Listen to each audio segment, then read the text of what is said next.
بیا په حدیث شریف کې راځي سیدنا ابن مسعود رضی الله عنه روایت کړی دی وایي نبی کریم صلی الله علیه وسلم ویل الجنة اقرب الى احدکم من شراک نعله.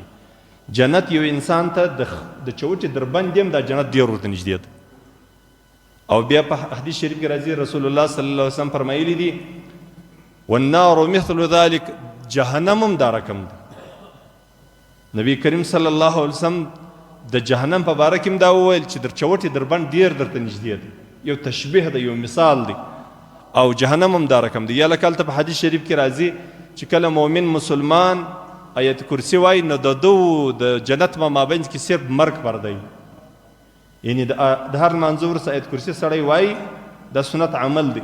نو الله جل جلاله ته دا سړی دونه نږدې سي د دې آیات کریمه په تلاوت باندې چې د دو د جهنم د دو د جنت په مابین کې صرف مرګ. د رسول الله صلی الله علیه وسلم د دې قول سره موږ ته مقصد دا راکړي چې ای انسانه په غفلت کې مه لویږه. که د ښه عمل و نو جنت ته دونه نږدې، که د بد عمل و نعوذ بالله و جهنم ته دونه نږدې. د دې حدیث شریف روایت بخاري کړی